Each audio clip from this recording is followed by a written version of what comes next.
Well, good afternoon, everyone. Thank you for joining us for this first of three sessions on AI in the Delta School District. But before we start, I just want to acknowledge that we are on the lands of the Tawasin and Musqueam First Nations people, and we have the privilege to be learning here and sharing here this knowledge that we have, and that is a true privilege to be doing.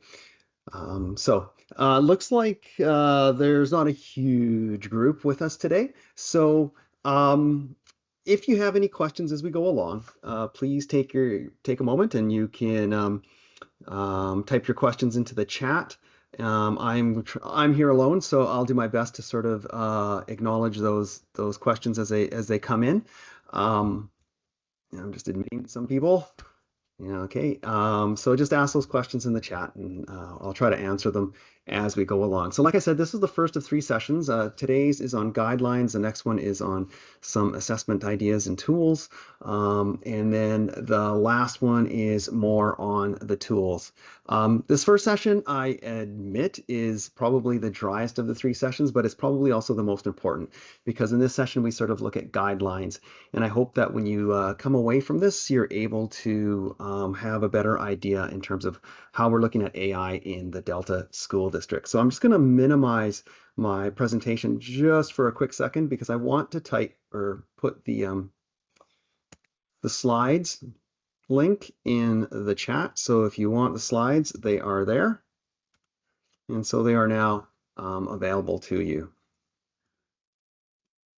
All right, so in the slides, there'll be a number of slides with links and that I hope that you find useful. The first one has a bunch of links that probably not super related to AI specifically, but related to technology in the district. I know that sometimes people have trouble finding where they might find things. I'm just going to click on some of these links that you can get to. Oops, I went too far. So let me, oops. Okay, so this first link leads to our technology for teaching and learning website where you can find all sorts of resources, including those on AI. Getting started is a good place, especially for people who are maybe new to the district and are wondering about our different platforms. And then what's useful, I think, to many people are these FAQs, which give you some really good information, specifically this one on general tech, especially around printing, passwords, and Wi-Fi. We tend to get a lot of questions around that. So those are important places that I'll share with you. I'll also share with you that we have a Tech Tip Tuesday every Tuesday. Some of you might be aware of it. There's a YouTube channel that hosts all of these tips. They're all videos, short little videos. I try to keep them under 2 minutes. And then they're also available and shared with everyone in Teams. And so in the everything or all things elementary and all things secondary, there is a digital learning channel. And in there, you will find all of the tech tips. And so last week's was Tech Tip Tuesday was Mac upgrades versus updates, but each week there will be something in there, as well as any other pertinent information in regards to technology. So that's just a bit of a plug for myself and technology in the district. So I'll allow you to explore that and hopefully share that. If you run into questions, it's a place to start. So as we speak of questions, there are so many questions when it comes to AI. And for myself, I'm sort of learning as I go. And I think that's the case for so many of us. It's an ever evolving, quickly evolving area. And we realized that this was an area that many in the district were looking for some advice and direction in. So about a year ago, we started an AI steering committee. And that committee was made up of a number of individuals, including some elementary school teachers, some secondary school teachers, administrators, assistant superintendent. And together we were able to formulate some guidelines that we hope that will provide you with some direction and understanding in terms of AI in the Delta School District. All right, guess what? Another slide with links to it. This one is just mostly the contents of the presentation, and you can click on those and they'll bring you to various places. But we're going to be talking about all these things. So today is mostly just around the guidelines, but then we will be doing a little bit about assessment next week, and then some tools. So before I start talking anymore, because you've been listening to me for a few minutes now, I'm going to just show you this quick little video. And I just want you to sort of reflect on it. What are your thoughts? What do you see as the potential? Do you see any benefits? Is there anything to be cautious about? And so just sit back. Hopefully you can hear it. If anybody's having trouble hearing or having trouble with any of the slides, please pipe up in the chat. What did you do after school yesterday? Imagine if your free time was actually free. With Brisk, you'll get at least 10 hours of free time back every week. Imagine what you can do with that. Access over 30 time-saving tools from the side of your screen. Instantly craft slides, quizzes, lesson plans, resources, and more from anywhere you are on the internet. Leave feedback on that pile of essays before lunch is over. Share any online content, articles, YouTube videos, and more directly to students and create safe, interactive learning experiences with Brisk Boost. See a video playback of your students' writing process from start to finish. Time's on your side with Brisk Teaching, the free Chrome extension for educators. All right, there you go. There is a very small group of us. I think there's in total about 7 or 8 of us. So anyone have any thoughts, any ideas? By the way, I am not being paid to endorse Brisk, nor am I have any stakes in the game. So anyhow, any thoughts or ideas maybe around the potential, the benefits, things to be cautious about? Just unmute and just ask your questions or say what your thoughts are, and we can just do it that way if you want. I see someone said, I need permission to access slides. Oh my goodness, seriously? What a rookie mistake.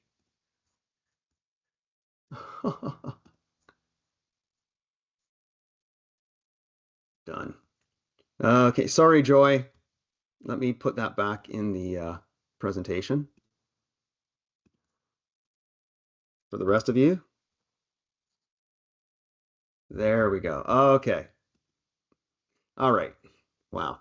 I thought we only made those mistakes in the early days of Google. Obviously, I'm still making mistakes. All right. Any thoughts or questions about that Brisk tool? I mean, I know some people are actually using this in the district. I mean, I love the point where she gets to just do yoga and put her feet up. I mean, what a deal.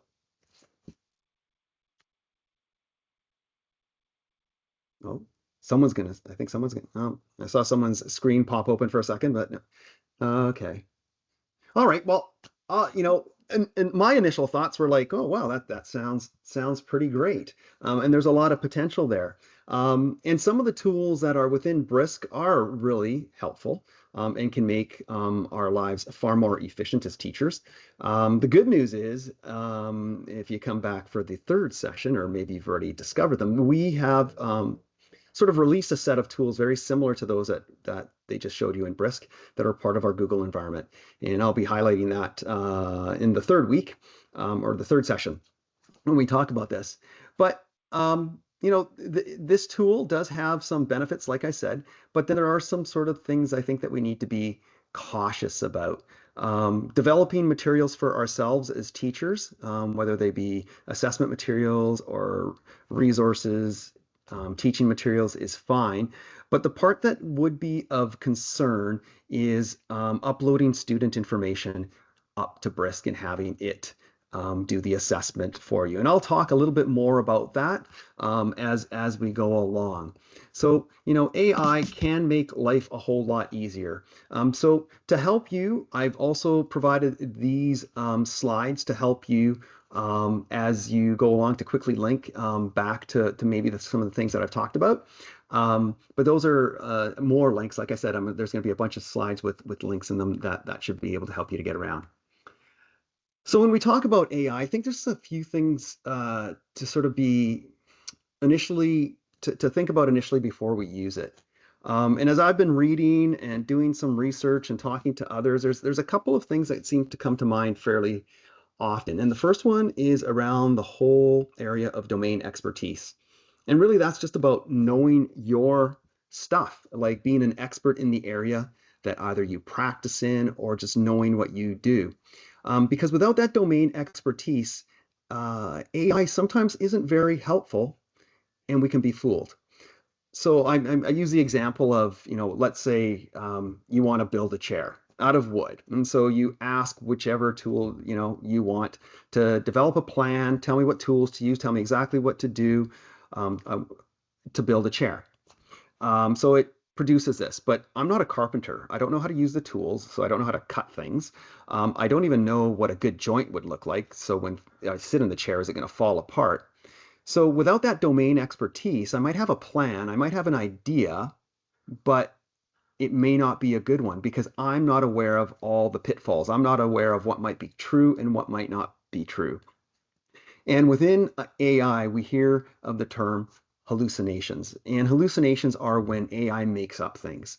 And you'll see that all the time, particularly within images. We seem to see them a lot where it doesn't really understand how many fingers a person should have. So you might end up with 6 or 7 fingers when you draw a person. But also in some of the information that it produces, it's not always accurate. And my own experience has been is when I've used it for areas that I'm not very expertise in, or I don't have a lot of expertise in, I find that it takes me almost longer because I'm going through it so carefully that it would probably have been easier for me to have just started on my own because I don't have that expertise in that area. So that's one consideration, and that would be one of the reasons why at this point we're not considering it for students. The other one is cognitive offloading, and this is basically just using AI to be more efficient, but yet doing things that we typically do, but at the risk of sacrificing our ability to think critically and maybe some cognitive development. And there's another area that I haven't read anything about yet, but I've noticed with myself is that what started with me is a lot of self-doubt is creeping in. So I wonder about mental health down the road because, I use it for, let's say, for email. And I've written thousands and thousands of emails in my time in this role, probably hundreds of thousands. Yet now sometimes I'll sit there and go, I wonder if Gemini or Copilot could do this better. So my own self-confidence is taking a hit. And so I wonder about that as well. But this whole cognitive offloading, I think is an important thing to consider, especially when it comes to our students, as they still are developing these skills of critical thinking and cognitively developing. So that's the other term that we hear a lot about when we're looking at AI. There's an article that's linked there. Education isn't working. Learning to work with AI requires more than just using it. It focuses more on using AI for writing, but it touches on both these topics. And if you have time, I really encourage you to read it. It's not long. It's quite short. It's well written. But it's certainly worth a read. Another consideration, I think we hear about this often, is just the environmental concerns around using AI, as it uses about 10 times the amount of energy that a regular Google search uses. So if we have the option between a Google search and an AI search, and it's just for a search, it's something to sort of especially talk to our students about as we talk about the use of AI. All right. So those are three sort of concerns or considerations, I should say, to think about before our use. Okay, feel free to interrupt me. I feel like I'm going on and on. So if you have any questions, please do pipe in. Um, so we, as a committee, the steering committee for the AI steering committee, came up with some key principles. Now we realize that AI is ever evolving and ever changing. So our principles and our policies and our guidelines may have to change along with that. All right. But the number one consideration is protecting privacy. And that's something I think that we've tried to instill in folks right since we've started going online. We went with Google, that we need to protect student privacy above all. So we need to be cautious about using any tools involving student information that directly is uploaded and used about them. We can't upload information that students have produced. We can't upload their data. We can't upload their work because a PIA is required. And some of you might be familiar with this. It's a privacy impact assessment. We are required to do these by FIPA. And it's a requirement that we have to follow. And we've written some PIAs for some services, but they are lengthy and they do take quite a bit of time. So at this point, we can't tell students to use any tool because we haven't completed a PIA for any AI tool. And I'll talk about staff use of AI in a moment in terms of what staff can do. But in terms of what we're talking about with kids, and you'll hear this will come up over and over again, we think it's important that you discuss the use of AI with kids because you know that they're going to be using it at home or elsewhere. So, talk about those topics like authorship, plagiarism. I know that's a real concern for teachers. Copyright, who owns the stuff that's on there? When you produce a picture, whose is it? And about the bias. As we know, there's a great deal of bias in terms of what is produced by AI based on the information that it scrapes. We need to think about where is this information coming from? Where is most of it coming from? Who produces most of this information? And how does that bias what comes out? And then as we use it, be transparent. Say, I created this using AI. Yeah, I use this tool, and this is why I used it. And maybe there are benefits, and maybe you found that there are disadvantages. But please do discuss it with kids. Now, in terms of staff use, we aren't holding staff back from using actually any tool, providing that it meets some guidelines. And so what we produced for you, oops, is this one pager, and it should have been delivered now to all the schools. It went out last week, I think. I put it in the mail. And it just provides some ideas in terms of how to use AI in your professional role. So for designing and supporting assessments, instructional design, creating resources and materials, streamlining administrative tasks. And so it gives you some ideas as to how it can be used. But then it also provides some considerations around privacy, indigenous ways of being and knowing, ethical use, and scaffolding. And so you can refer to that. That should be in your schools. If it's missing, you can print it, or if you want one, you can send me an email and I'll send another one in the mail for you. But it's an 11 by 17. So if you want to post it somewhere where people can see it, that would be super helpful. Oops. So in terms of considerations, if you're using AI, again, privacy needs to be protected. So never include personal student details or data like names, addresses, designations, notes, or assignments. Um, so again, avoid storing or uploading student work. I don't know how many times we say this to AI tools. We can't do that at this point.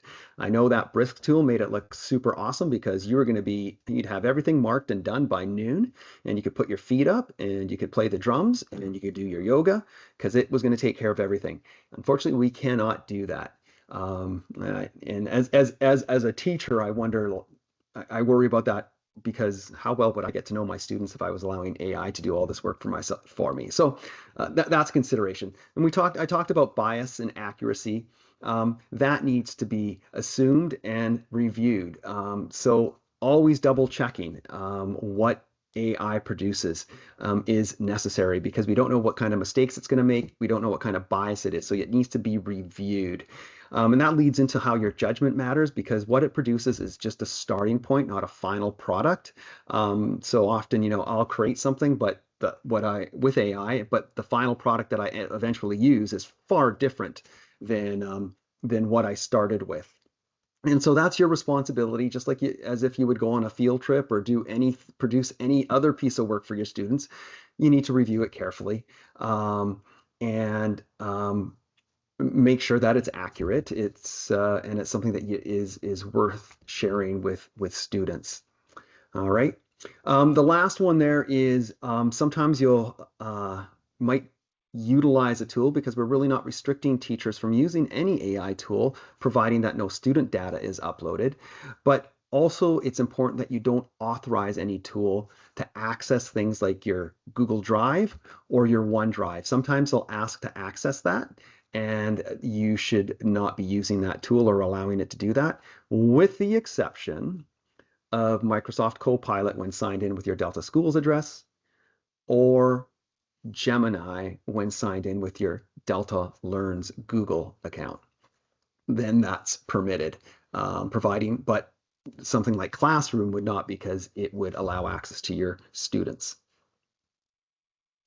So in terms of students, what can occur? basically at this point is discussions around AI in the classroom.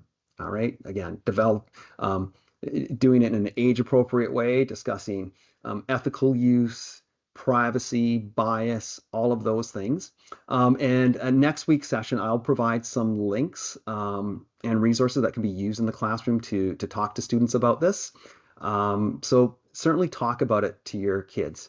What can't be used, and I'm going to sound like a broken record over this one, but because we have no authorized tools to be used by students, we cannot encourage or ask kids to use any AI tool. None of them currently meet FIPA regulations. They all need PIAs, so we cannot require AI use for assignments. We can't ask students to use a particular AI tool. We can't ask students to create accounts with an AI tool. And that kind of goes for most all online services. So as that last point says, it says to explicitly use an AI tool with students, staff must contact district staff to begin a PIA process. And so I would say at this point, we're not prepared to engage in a PIA with any service at this time because we'd like to see how the services we are providing right now go. But again, this is an ever-evolving area, so that may change over time. Now, what we do understand is that kids are going to use it, incidental or not. So they may be using it outside of school. We can't monitor that. And so all we can do is have discussions around it because we know that they probably have access to it elsewhere. Again, this sort of teasing people to come back next week. Next week, I'll share a disclosure agreement that Burnsview developed that might be used if kids choose to use AI on their own, not being encouraged to do so, but it sort of provides you with a tool that kids have to go through to make them think about why they're using it. And in some respects makes it harder for them to use the AI than just to go ahead and do the assignment. So, you can expect that in class, students might accidentally sign up for something. They might be using it, but we should have those discussions with them. We can't encourage them to do that. We can't block our networks from allowing different AI tools to come through. It would be just a game of whack-a-mole. So it's just, again, opportunities to discuss things. And we realize, and it's easy for me to say from my distance and in my role, things are probably changing in the classroom, and it's going to require probably some changes in terms of assessment practices. And so what we're encouraging is just to frequently and often collect data and information on your students, so you're sort of developing that portfolio of understanding, and so that when it comes to assessment, it's about the process, not the product, and that you have different bits along the way to help form your assessments. There is this slideshow. Just gonna quickly go to on privacy, and I've sort of covered privacy, I think, fairly thoroughly. But again, the main considerations, again, when we're using any online tool, is student privacy and student copyright. Students own their work, and so if we're uploading it into some sort of AI model, we don't know what that AI model is going to do. Is it going to be used to inform itself? Is it going to be used for other purposes? So that's why we're really hesitant and cautious, our teachers, from uploading any student work. And so we need to protect their privacy. I talked about how a PIA is required, or a privacy impact assessment, before any tool is used. And we would also require consent. And this just talks again about just the copyright uploading student information. And then there are just some examples. So a teacher wants to have a student sign up for a digital portfolio tool. Each student gets their own account and login information. The accounts don't include student real names. That requires a PIA, even if it doesn't have their real name. A teacher wants to have a student use an online graphic editing tool. They create a few anonymized logins and share with students for their use. That requires a PIA because the students are creating the work. A teacher wants to use an online plagiarism checker. They upload pieces of student work to see if there was any plagiarized. That requires a PIA. And in terms of plagiarism checkers, from everything that we've seen and read, there are no plagiarism checkers out there right now that are 100% accurate. Most of them have frequent false positives and false negatives, and that becomes a bit dangerous in terms of sort of putting all your eggs into one basket if you're going to confront a student using something like that, because it may not always be true. Okay, so that kind of concludes today's session on just guidelines. I didn't want to make it overly long, and I wanted to make it provide an opportunity for people to ask questions at the end as well. Next week, I'll be looking at some tools as well as some assessment ideas, as well as some resources that can be used in terms of teaching about AI to students. So